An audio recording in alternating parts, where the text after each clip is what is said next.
Do you have to almost catch yourself when you're having a thought that's a misaligned thought, and correct it? I mean, it seems to me it's stuck in here in our subconscious mind in some way. It sort of is. So you get a hold of this thought and you realize I just had a judgmental thought, so I'm not going to do that again. Well, but for me, I have to go back and correct the thought, and then I have to correct the behavior. Just slow yourself down unnecessarily. We've written a lot of books with a lot of processes, and we're just here to tell you it's sort of kind of the hard way of going about it.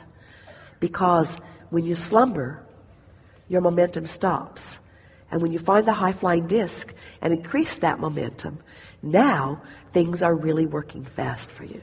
And we're not saying that there is not behavior that you might want to change. Of course there is. But anytime you find yourself efforting, you're beating the wrong end of the stick.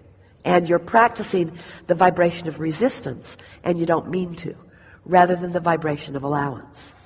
I often, for myself, have thought, I don't know, I'm changing my mind as we're talking here, that making amends, for example, making amends is a way of reprogramming your subconscious mind. Well, when you find alignment with Source, Source never forgives anyone because Source never condemned anybody to begin with. In the first place, yeah. So when you feel the way Source feels about someone, you're in sync with Source. And you call it forgiveness. We call it alignment.